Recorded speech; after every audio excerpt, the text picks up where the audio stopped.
जय हिंद दोस्तों। मेरे चैनल में आप लोगों का स्वागत है दोस्तों। और दोस्तों हम लोग हिंदी तो पढ़ ही रहे थे और बच्चों का डिमांड हुआ कि सर जीके भी पढ़ाते रहिए, क्योंकि जीके जो है हर एग्जाम में जीके भी पूछी जाती है। तो मैं आपसे वादा करता हूं कि मैं आपको कंप्लीट जीके पढ़ाऊंगा, क्योंकि मैं कंपटीशन से जुड़ा हुआ हूं, कंपटीशन के बारे में सब कुछ जानता हूं। तो जो काम की चीज़ होगी उस पे ज़्यादा हम लोग फोकस करेंगे। बाकी मैं इस तरह का जीके पढ़ाऊंगा कि जो हर एग्जाम में काम करेगा। आप जैसे पॉलिटी अगर पढ़ेंगे, आप पढ़ेंगे देखेंगे मेरे साथ कि हाँ मज़ा आ रहा है और हर एग्जाम के लिए उपयोगी है। इसी पर्टिकुलर एग्जाम के लिए नहीं फोकस है, हर एग्जाम के लिए, चाहे कोई छोटा एग्जाम हो चाहे बड़ा एग्जाम हो, पीसीएस लेवल तक की जो है संविधान में पढ़ाऊंगा। इसमें दोस्तों समय लगेगा, आपको धैर्य के साथ पढ़ना है। देखिए पढ़ाई करने का तरीका ये होता है कि आप एग्जाम को फोकस तो करिए सिलेबस देख के, लेकिन एग्जाम के साथ साथ जो है आप सब्जेक्ट का फोकस ज़्यादा करिए। सब्जेक्ट का मतलब है कि पॉलिटी पढ़ रहे हैं तो पॉलिटी का एक अच्छा नोट बना लें। फिर पॉलिटी हम किसी भी एग्जाम में अगर पूछी जाती है तो हमारे नोट से और एक कोई बुक हो उससे कवर हो जाए। ऐसा नहीं होता है कि यूपी पुलिस में कुछ दूसरा संविधान पूछेगा और यूपीएसआई में कुछ दूसरा संविधान पूछेगा।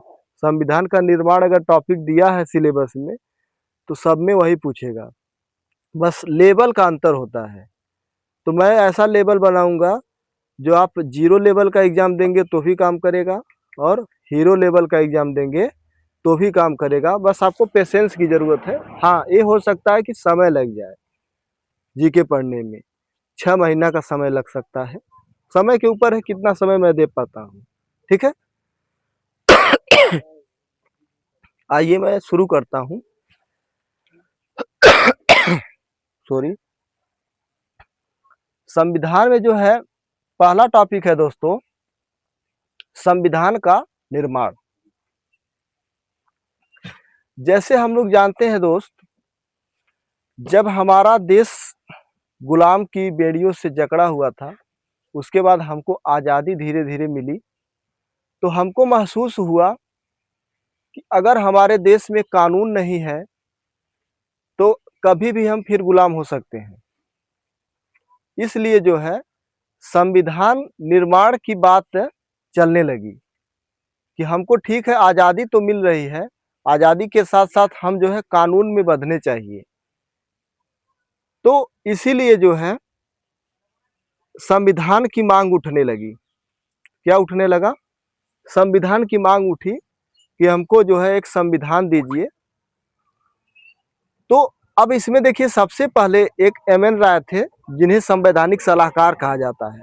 संवैधानिक सलाहकार 1934 में एम.एन. राय साहब पहली बार मांग किए थे। तो देखिए एक क्वेश्चन इंपॉर्टेंट है, मैं लिखवा भी दूंगा, अभी आप समझ लीजिए क्या क्या हुआ था, फिर लिखवा देंगे, आसान है। 1934 में एम.एन. राय महोदय ने सबसे पहले मांग किया था। फिर उन्हीं के तर्ज पे 1935 में अगले ही साल भारतीय राष्ट्रीय कांग्रेस ने संविधान का मांग किया। अगले ही साल भारतीय राष्ट्रीय कांग्रेस ने मांग किससे हो रही है? अंग्रेजों से हो रही है। अंग्रेजों से हो रही है, क्योंकि अंग्रेज अब धीरे धीरे जा रहे हैं, धीरे धीरे जा रहे हैं, क्योंकि 34 की बात है, 34-35 मतलब आजादी धीरे धीरे, आजादी की महक आ रही है, महक आ रही है, क्योंकि 1930 में ही पता था कि हम आजाद होने वाले हैं। रावी नदी के तट पे झंडा फहराया गया था 1930 में ही। तो फिर कांग्रेस ने मांग किया। देखिए एम.एन. राय ने मांग किया 34 में, क्या मांग को पूरा किया गया? नहीं, ठुकरा दिए कि नहीं ऐसा कुछ नहीं होगा, तुम लोग क्या संविधान चाहोगे, हम लोग हैं तो तुम लोग क्या चाहोगे संविधान, ऐसी बात कहे। फिर कांग्रेस ने मांग किया अगले साल, कांग्रेस की भी बात को क्या कर दिया गया? ठुकरा दिया गया। फिर धीरे धीरे समय बढ़ता गया। 1938 में नेहरू जी ने मांग किया। धीरे धीरे जैसे जैसे समय बीत रहा है, 38 में किसने मांग किया? नेहरू जी मांग किए कि हमको भी संविधान चाहिए, लेकिन संविधान जो है वयस्क मताधिकार के आधार पर होना चाहिए। वोटिंग जो होनी चाहिए किसके आधार पे होनी चाहिए? वयस्क मताधिकार। वयस्क मताधिकार समझ रहे हैं ना? जैसे हम लोग वोट करते हैं 18 प्लस वाले वोट करते हैं, इस आधार पे संविधान की उन्होंने मांग किया। फिर आया 1940 में अगस्त प्रस्ताव। अगस्त प्रस्ताव पूछेंगे किससे संबंधित है? वो भी क्या है? संविधान की मांग से संबंधित है। किससे संबंधित है? संविधान की मांग से संबंधित है। अगस्त प्रस्ताव आया, अंग्रेज बोले चलो भाई ठीक है, अगर इतना आप लोग मांग कर रहे हैं तो मैं संविधान दे देता हूं बना के, लेकिन जो बागडोर रहेगी हमारे हाथ में रहेगी। बागडोर रहेगी हमारे हाथ में रहेगी। तो इसको लोगों ने ठुकरा दिया। कहाँ आजादी है भाई? जब उन्हीं के हाथ में सत्ता है, वही संविधान बना के दे रहे हैं, तो अपने हिसाब से संविधान बना के देंगे ना। सब नियम कानून उनका रहेगा। इसको ठुकरा दिया गया। इसमें गांधी जी बोले कि ये तो आप लोग ऐसा संविधान दे रहे हैं जैसे ताबूत पे टंगी हुई कील है, कभी भी ऊपर आके गिर जाएगी, ये चले जाएंगे। तो इस पे गांधी जी ठुकरा दिए थे। अगस्त प्रस्ताव भी ठुकरा दिया गया। इसके बाद 1942 में आया क्रिप्स मिशन। 1942 में आया 2 साल बाद क्रिप्स मिशन।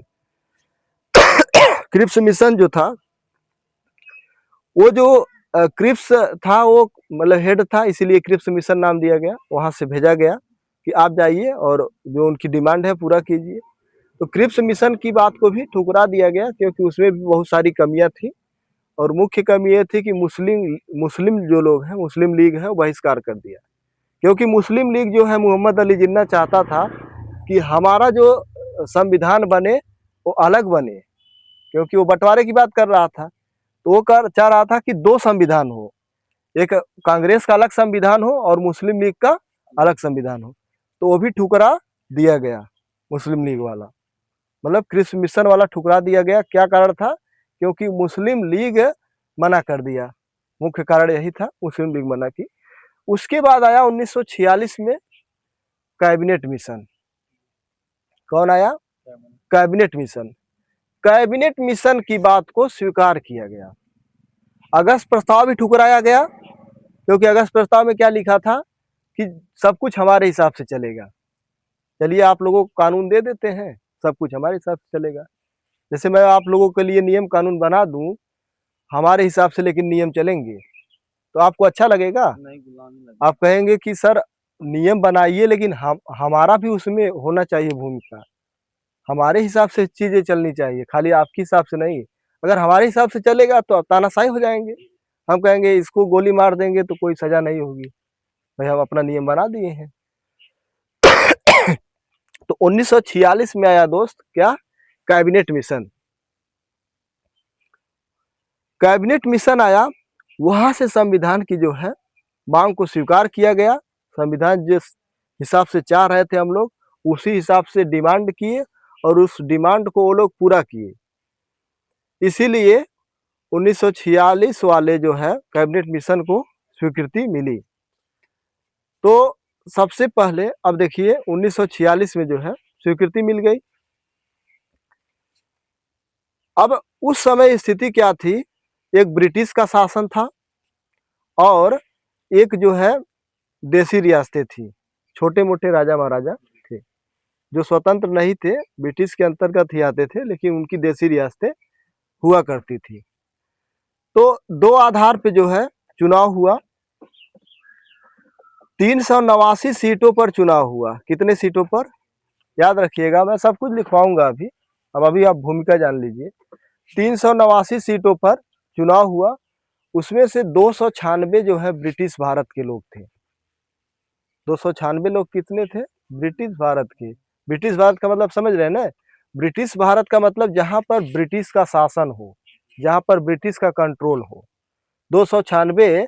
जैसे अब बात चल रही है कि अब संविधान बनेगा, तो सदस्य की जरूरत होगी ना, कि जो हॉल है संविधान का, जो हॉल है उसमें कितने लोग बैठेंगे। तो ये हुआ कि भाई 389 लोगों को जगह दिया जाए। जैसे होता है ना, संसद में कितनी सीटें हैं, विधानसभा में कितनी सीटें हैं, उसी हिसाब से उस समय हुआ कि 389 लोगों को जगह दिया जाए।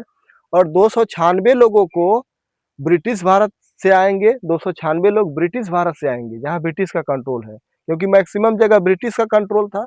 और 93 लोग जो है देसी रियासतों के थे, 93 लोग जो है देसी रियासतों के थे। और ये हुआ कि इनका चुनाव होगा, ऐसे थोड़ी ना आ जाएंगे। इनका क्या होगा, जो भाई कोई भी आता है चुन के, कोई सांसद विधायक चुन के आता है तो चुनाव ही तो होता है। तो ये हुआ कि इनका चुनाव किया जाएगा और 296 जो ब्रिटिश भारत के हैं उनका तो चुनाव होगा। उनका क्या होगा, चुनाव होगा। चुनाव कैसे होगा, 10 लाख की जनसंख्या पर एक सदस्य होगा। 10 लाख की जनसंख्या पर एक सदस्य आएगा। 10 लाख की जनसंख्या से क्या आएगा, एक सदस्य आएगा। मतलब जनसंख्या के आधार पर सीटों को बांट दिया गया। पूछा जाएगा कि सीटों को कैसे बांटा गया था, जनसंख्या के आधार पर। अभी भी तो सीटें जनसंख्या के आधार पर बढ़ती हैं, तो वही चीज पहले भी था, जनसंख्या के आधार पर बांटा गया। और ये कहा गया कि 10 लाख लोगों की जनसंख्या पर एक व्यक्ति आएगा। और देसी रियासतों में जो है उसका राजा जिसको कहेगा वो आएगा। जो हॉल है उसमें बैठेंगे 389 लोग। 296 जो है ब्रिटिश भारत के हैं, 10 लाख की जनसंख्या से आएंगे। 93 लोग हैं राजा जिसको कहेगा। मैं राजा हूं, मैं बोल दिया कि देवा आएंगे इधर, मान लीजिए जूनागढ़ की देसी रियासत है, वहां से मैं जूनागढ़ का राजा हूं, मैं बोल दिया कि हमारे तरफ से ये बंदा वहां जाएगा, बैठेगा, ठीक है। तो कश्मीर का देसी रियासत हूँ, बोल दूंगा कि शिवा जाएगा वहां से, आके बैठेगा इसमें। भाई सबको तो देखना है, देसी रियासतों को भी देखना है। तो ये सब चीजें हो गया। अब क्या हुआ, इसके बाद इलेक्शन हुआ, चुनाव हुआ। 296 जो है 296 सीटों पर चुनाव हुआ। 296 सीटें क्या है, ब्रिटिश भारत की हैं, ब्रिटिश भारत की हैं। अब ब्रिटिश भारत की जहां ब्रिटिश का कंट्रोल है, उस समय पार्टियां कौन कौन सी थी, मुस्लिम लीग थी, कांग्रेस थी, यही सब थी ना। 296 में से 208 सीटें मुस्लिम लीग जीत नहीं सॉरी कांग्रेस जीती। 296 चुनाव होगा ना कि 296 ब्रिटिश भारत से आएंगे। अब उसमें पार्टी रहेगी, जैसे अभी पार्टी है, सपा है, बसपा है, कांग्रेस है, भाजपा है। उसी तरह से मुख्य पार्टी दो ही थी उस समय, कौन सी, एक कांग्रेस था, एक मुस्लिम लीग था। तो 208 सीटें जो है कौन जीता, कांग्रेस जीती, क्योंकि सबसे बड़ी पार्टी थी। और 73 सीट मुस्लिम लीग जीती, 73 सीट मुस्लिम लीग। मतलब 208 लोग, देखिए दोनों लोग ब्रिटिश भारत के अंतर्गत ही हैं, क्योंकि इन पे कंट्रोल किसका है अभी। अभी 46 की बात चल रही है, आजादी नहीं, आजादी मान लीजिए मिलने वाली है, मिल ही चुकी है। बस अंग्रेज का कंट्रोल धीरे धीरे अब खत्म, और संविधान बनेगा, हमारे हिसाब से बन रहा है संविधान, अब धीरे धीरे खत्म ही होना है। तो 206 सीटें कांग्रेस की और 73 सीटें किसकी, मुस्लिम लीग की। 15 सीट महिलाएं की आई। और 93 जो है देसी रियासतों, वो तो अपने से चुन के जाना था, राजा जिसको कहेगा वो आएगा, ठीक है। तो इस तरह से क्या हुआ, चुनाव हुआ। इसको भी याद रखना है डाटा को। बाकी जो है जो लोग कैसे थे, तो 3 आधार पे बटे थे, एक सामान्य थे, एक मुस्लिम थे और सिख थे। 3 ही आधार पे जातियों को बांटा गया, मुस्लिम, सिख और सामान्य। मुस्लिम, सिख और सामान्य 3 आधार पे था। तो 3 आधार का सामान्य का मतलब क्या समझ रहे हैं, आज का सामान्य नहीं, सामान्य में इनको छोड़कर बाकी जितने हैं सब सामान्य हैं। मुस्लिम सिख को छोड़ दिया जाए, बाकी जितने हैं सब सामान्य हैं। बाकी जितने हैं सब सामान्य हैं। चुनाव हो गया, इसके बाद धीरे धीरे क्या है, संविधान का निर्माण कार्य चलने लगा। अब संविधान की कार्यप्रणाली क्या हुई उसके बाद देखा जाएगा। कार्यप्रणाली में जैसे पहली बैठक हुई 9 दिसंबर 1946 को, पहली बैठक हुई। जब चुनाव उनाव हो गया पूरी तरह से, तो पहली बैठक हुई, सब लोग आ गए कि 208 लोग कांग्रेस से आएंगे, 73 मुस्लिम लीग से आ गए, महिलाएं आ गई, देसी रियासत वाले सब लोग आ गए। अब वहां पे चुनाव हो गया, यहाँ पे आ गए, तो बात हुआ कि अध्यक्ष कौन बनेगा। मान लीजिए ये हमारा है का मीटिंग हॉल है, इतने लोग बैठ गए हैं आके। अब एक ही बात हुआ कि अध्यक्षता कौन करेगा पहले दिन का, तो कौन करेगा, अध्यक्षता कौन करेगा, सवाल है कि नहीं है कि भाई पहला दिन बैठ गया। अब ऐसे बिना अध्यक्ष का थोड़ी ना कोई चीज होता है? एक अगुआ का भी बिया होता है ना, बिना अगुआ का बिया होला? अगुआ कौन बनेगा? तो लोग देखें कि अब उसी में से सब लोग दिमाग लगा रहे थे, कोई कहीं बन जाए, कोई कहीं बन जाए, कोई कहीं बन जाए। लेकिन उसी में से एक लोग कहें कि फ्रांस के संविधान में लिखा हुआ है कि अगुआ वही बनेगा जो सबसे श्रेष्ठ होगा, सबसे श्रेष्ठ होगा वही अगुआ बनेगा। तो अध्यक्षता इसीलिए सच्चिदानंद सिन्हा को मिला, क्योंकि सबसे वरिष्ठ नागरिक थे। जितने लोग थे, सच्चिदानंद सिन्हा सबसे क्या थे? वरिष्ठ थे। बस यही कारण था सच्चिदानंद सिन्हा अध्यक्ष बने, अस्थायी अध्यक्ष बने। कौन से अध्यक्ष? अस्थायी अध्यक्ष। उसके बाद 2 दिन बाद फिर बैठक हुई, 2 दिन बाद बैठक हो रही थी। 9 को हुई 1946 में, फिर 11 दिसंबर को हुई 1946 में। तो अब उसमें देखा गया कि योग्य कौन है। भाई वरिष्ठ होने से योग्य नहीं आप हो जाएंगे, वरिष्ठता से योग्यता में कोई संबंध नहीं है। आप बहुत वरिष्ठ है, लेकिन सर मुस्लिम लीग उनका विरोध किया। विरोध करेंगे, अभी बता रहे हैं। तो उसके बाद 11 दिसंबर को हुआ, तो उसमें योग्य व्यक्ति को खड़ा किया गया। योग्य व्यक्ति तो कौन बने? डॉक्टर राजेंद्र प्रसाद। उनसे योग्य कोई था नहीं, सबसे ज्यादा सब लोग सहमति दी, हाँ यही बनेंगे। ठीक है। 9 दिसंबर को तो वरिष्ठता के आधार पे हुआ, 11 दिसंबर को जो हुआ वह योग्यता के आधार पे हुआ। तो तब से वह अस्थायी अध्यक्ष बन गए, 11 दिसंबर 1946 से अस्थायी अध्यक्ष बन गए। ठीक है। उसके बाद क्या हुआ? काम चल रहा था। 13 दिसंबर का डेट इंपॉर्टेंट है। 13 दिसंबर को क्या हुआ? उद्देशिका लाया गया। पंडित जवाहरलाल नेहरू ने उद्देशिका लाया। मतलब बनेगा तो कैसे बनेगा? ऐसा थोड़ी ना अंधाधुंध कुछ भी बन जाएगा। हाँ, उसका एक उद्देशिका लेकर आए, जिसे कहते हैं प्रस्तावना। अब वही क्या है? प्रस्तावना है। मतलब संविधान का आईना लेकर खड़ा कर दिए, यह देखिए आईना है, इसी के हिसाब से बनना है। उद्देशिका हिसाब से, इसी के हिसाब से काम करना है। उद्देशिका को सब लोग स्वीकारे भी, तो उद्देशिका पे धीरे धीरे काम होना शुरू हुआ। उसके बाद आगे क्या हुआ? ये सब चीजें अभी क्या चल रही हैं? स्वतंत्रता के पहले की चीजें हैं, स्वतंत्रता से पहले की चीजें हैं। अब जैसे स्वतंत्र कौन कराया? माउंटबेटन करवाया। माउंटबेटन योजना से स्वतंत्रता मिली। हाँ, 3 जून 1947 को माउंटबेटन योजना आई। अब उसमें से कंडीशन बदल गया माउंटबेटन योजना से, क्योंकि अब स्वतंत्रता की बात चल रही है। अब मुस्लिम लीग अलग हो गया। क्यों? क्योंकि उसको तो पाकिस्तान जाना है, देश का बंटवारा होना है।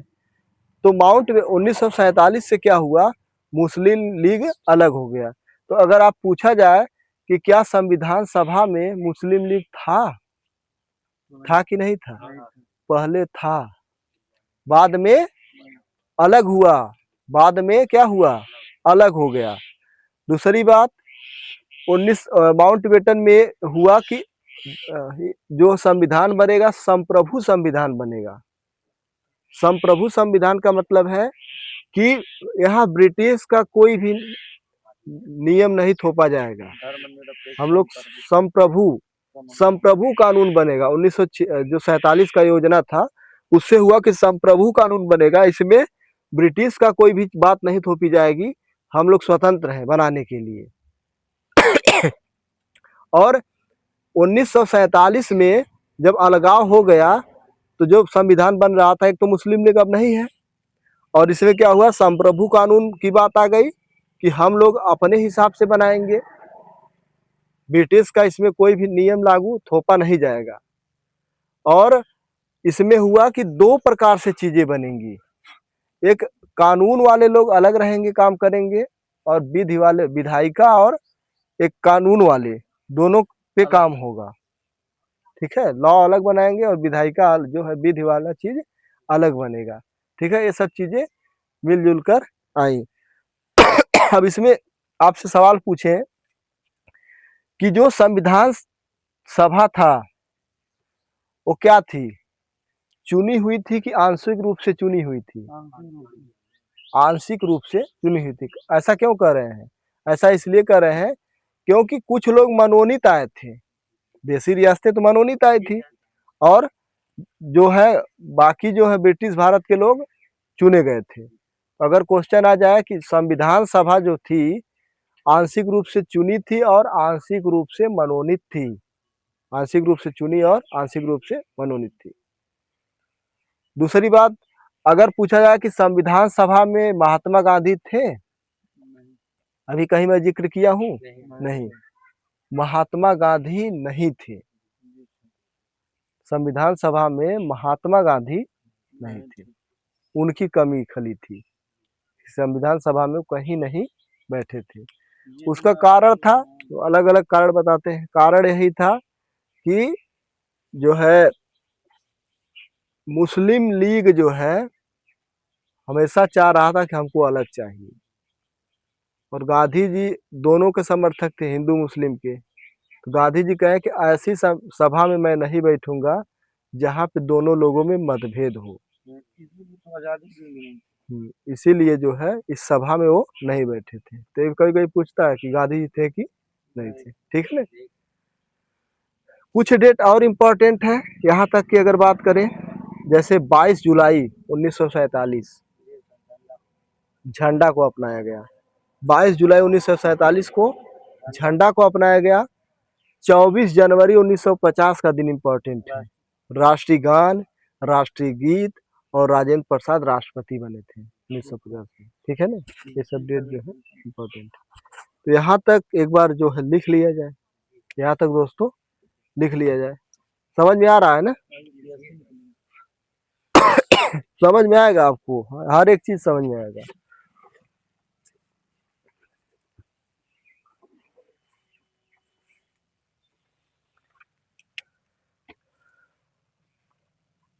जल्दी जल्दी लिखिएगा। देखिए पढ़ाने का यही तरीका है, पहले समझा दीजिए फिर उसको लिखवा दीजिए। समझ में आया ना? हाँ, एक एक टॉपिक लिखेंगे। पहले लिखेंगे संविधान की मांग, संविधान की मांग,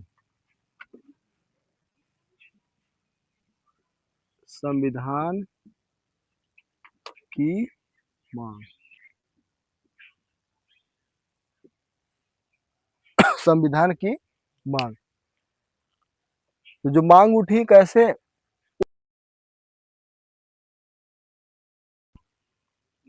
एम.एन. रॉय। एम.एन. रॉय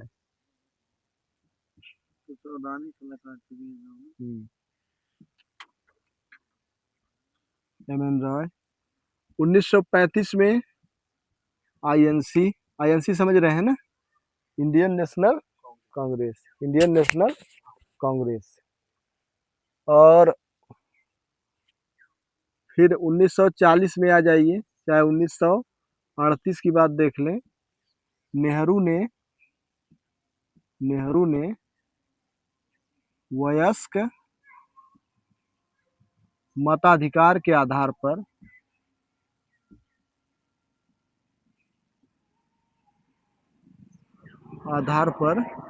नेहरू ने वयस्क मताधिकार के आधार पर संविधान का मांग किया।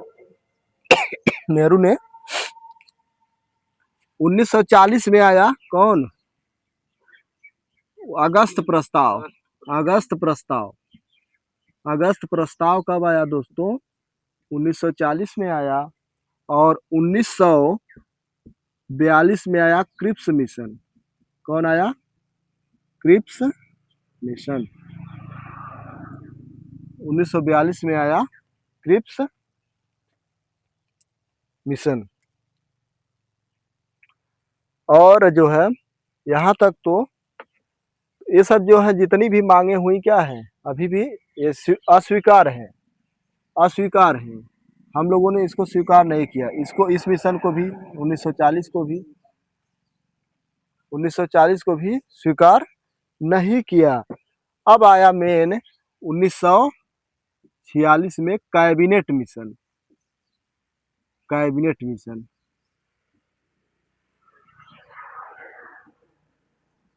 1946 में आया दोस्तों कैबिनेट मिशन,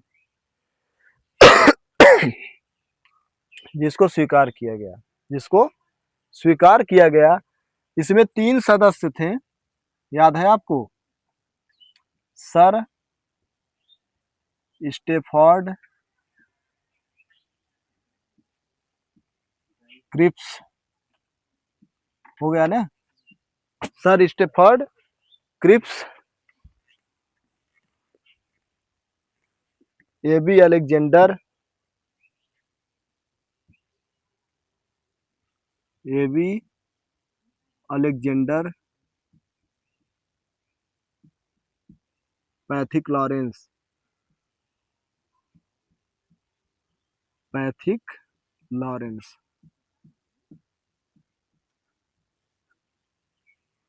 ठीक है, तो इसको स्वीकार किया गया, किसको? कैबिनेट मिशन को।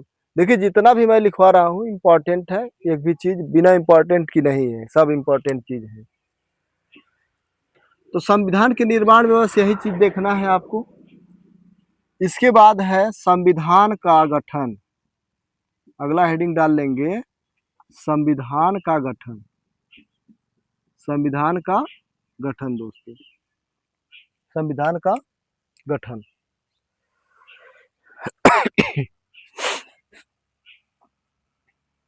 अब संविधान का गठन करना है, कमिटी तो बन गई, कैबिनेट मिशन हो गया, आ गया। अब इस जो है अब गठन किया जाएगा, तो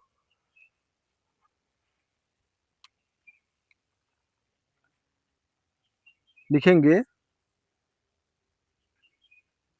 389 सीटों, 389 सीटों पर चुनाव होना है। 389 सीटों पर चुनाव होना है।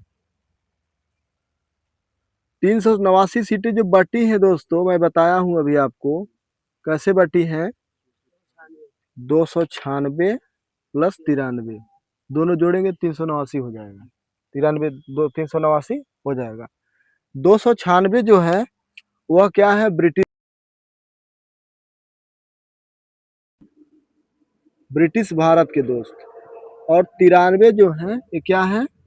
देसी रियासत, देसी रियासत।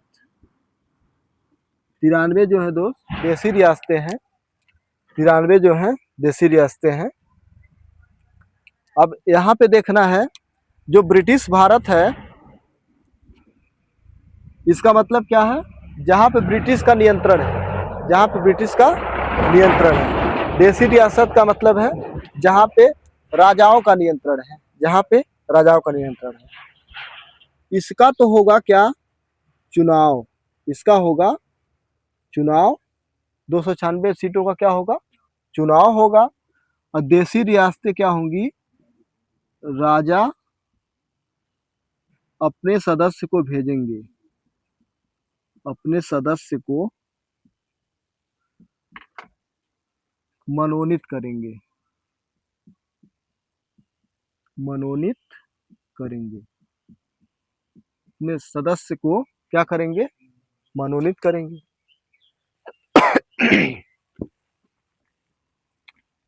जो राजा महाराजा हैं अपने सदस्य को क्या करेंगे? मनोनीत करेंगे। अब 296 पे चुनाव होगा, तो चुनाव होता है तो पार्टियां होती हैं, चुनाव होता है पार्टियां होती हैं। पहले नोट करके लिखिए, क्या लिखेंगे नोट करके कि अब देखिए एक तो मनोनीत है, एक चुनाव हो रहा है, उसी सभा में दोनों चीज हो रहा है। तो क्या कह सकते हैं? संविधान सभा आंशिक रूप से चुनी गई और आंशिक रूप से मनोनीत थी। ठीक है, लिख सकते हैं संविधान सभा, संविधान सभा आंशिक रूप से चुनी गई, आंशिक रूप से चुनी गई और आंशिक रूप से मनोनीत थी, आंशिक रूप से मनोनीत थी। आंशिक रूप से चुनी गई और आंशिक रूप से मनोनीत थी। अब चुनाव जो ये तो मनोनीत है, तो इसे तो कोई देखना नहीं है, चुनाव जो 296 का हुआ, इसमें से तीन तीन भाग में बटा। आईएनसी को मिला सबसे ज्यादा वोट, सबसे ज्यादा सीट 208। कितनी? 208। और मुस्लिम लीग को मिला, मुस्लिम लीग मिला 73 सीट। कितना हो गया? 8 3 11, 281 हुआ। और 15 जो है महिलाएं थी। महिला जो है कितनी है? 15 है। 15 संविधान सभा में महिला पूछा गया, संविधान सभा में महिलाएं भी थी कि नहीं थी? बिल्कुल थी। 15 महिलाएं थी। मुस्लिम लीग कितनी सीटें जीती? 73 सीटें। आईएनसी जो है 208 सीटें जीती। आईएनसी जो है 208 सीटें जीती।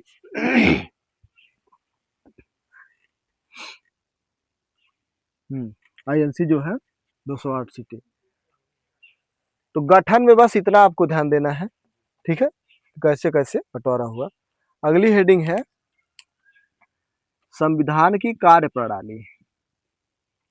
संविधान की कार्यप्रणाली। संविधान की कार्यप्रणाली।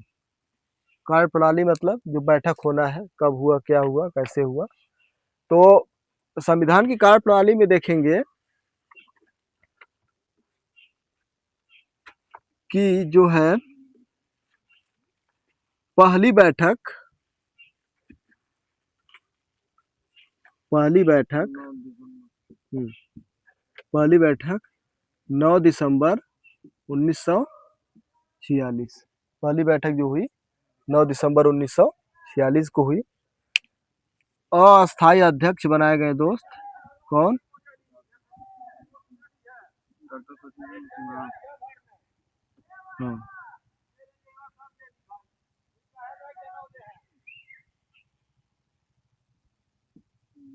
अस्थायी अध्यक्ष कौन है? सच्चिदानंद सिन्हा। सच्चिदानंद सिन्हा। अस्थायी अध्यक्ष कौन है? सच्चिदानंद सिन्हा। दूसरी बैठक कब बुलाई गई?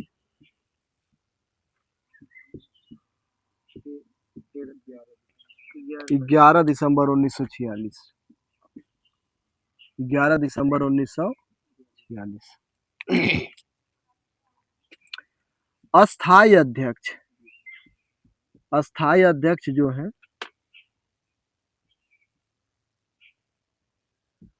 अस्थायी अध्यक्ष जो है कौन है? Doctor Rajendra Prasad. Doctor Rajendra Prasad. Doctor Rajendra Prasad है अस्थायी अध्यक्ष। कौन है? डॉक्टर राजेंद्र प्रसाद। अस्थायी अध्यक्ष बताया था क्यों अस्थायी क्यों बने यह, इनका नाम क्यों आ गया संविधान में? क्योंकि वरिष्ठ थे। वरिष्ठ लोगों का भी कई कई नाम आ जाता है। अस्थायी अध्यक्ष जो है डॉक्टर राजेंद्र प्रसाद है। डेट डेट भी याद रखना है, सब इम्पोर्टेंट डेट है। उसके बाद तीसरी बैठक जो हुई, तीसरी बैठक में क्या मुख्य बात आया? उद्देशिका।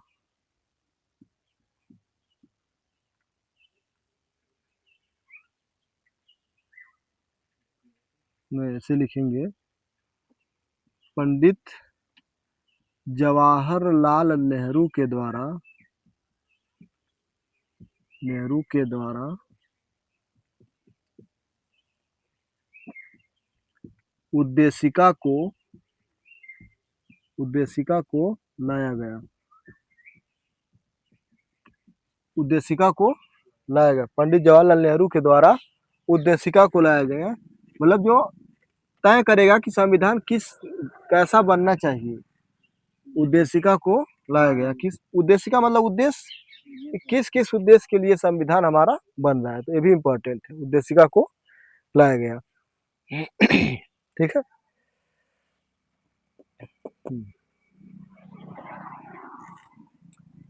पंडित जवाहरलाल नेहरू के द्वारा उद्देशिका को लाया गया।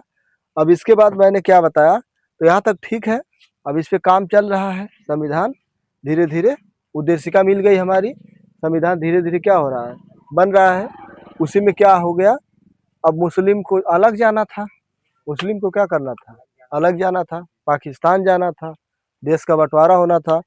तो एक योजना आई 3 जून 1947, 3 जून 1947 माउंट बेटन योजना, माउंट बेटन योजना, माउंट बेटन योजना, 3 जून 1947 माउंट बेटन योजना आई। इससे क्या हुआ,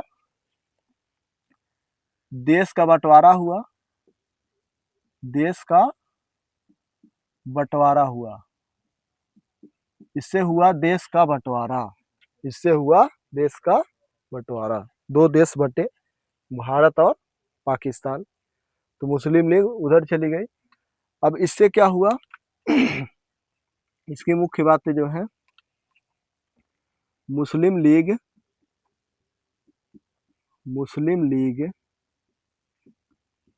संविधान सभा से अलग हो गई। क्या हो गई, अलग हो गई। भाई बंटवारा हो गया तो मुस्लिम चले गए, तो क्या संविधान सभा में मुस्लिम नहीं थे? थे। मुस्लिम लीग नहीं थी। जो भारत में मुसलमान थे, अच्छे अच्छे लोग, वो तो संविधान सभा में थे ही। खाली मुस्लिम लीग क्या हो गई, अलग हो गई। तो पूछा जाएगा मुस्लिम लीग कब अलग हुई? 1947 में। कब अलग हुई? 1947 में। भैया बंटवारा हुआ, इससे मुस्लिम लीग। अब जब मुस्लिम लीग अलग हो गई, तो और बातें क्या हुआ कि इसी योजना से एक चीज और निकल के आई कि हम अपना जो संविधान है, संप्रभु संविधान बनाएंगे। कैसा बनाएंगे? संप्रभु संविधान बनाएंगे, कि जो हम अपना नियम कानून बनाएंगे। अंग्रेजों का नियम कानून हम थोपा नहीं जाएगा कि हाँ उन्हीं का चलेगा, हम अपने हिसाब से संप्रभु। तो संप्रभु संविधान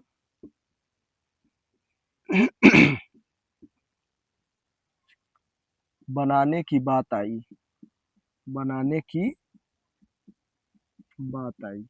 संप्रभु संविधान बनाने की बात आई कि हम संप्रभु संविधान बनेगा।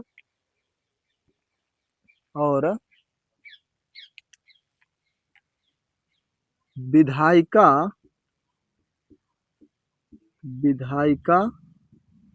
भी बनाई गई, यहीं से विधायिका भी बनाई गई, विधायिका भी बनाई गई। ठीक है, मुस्लिम लीग अलग हुआ, विधायिका बनी, नियम कानून भी अलग बनेगा, बाकी काम भी अलग से बनता रहेगा। और संप्रभु संविधान बनने की बात आ गई है कि हमारा संविधान कैसे बनेगा, संप्रभु बनेगा। हम लोग जो है ब्रिटिश का, हाँ ये बात है कि जो है 75% जो है कानून किसका है? ब्रिटिश का ही कानून है। उसी को तोड़ मड़ोड़ के इधर उधर से लिया गया है, लेकिन 75% कानून किसका है? ब्रिटिश का है। 75% जो कानून है किसका है? ब्रिटिश का है। उसी को तोड़ मड़ोड़ के इधर उधर से लिया गया है। ये सब चीजें हो गई। इसके बाद क्या हुआ, कुछ नोट में लिख लेंगे आप, जो डेट इंपॉर्टेंट है। 22 जनवरी 1900, 22 जुलाई 22 जुलाई 1947, 24 जनवरी 1950। डेट इंपॉर्टेंट है। 22 जुलाई 1947 राष्ट्रीय ध्वज को अपनाया गया, ध्वज को अपनाया गया।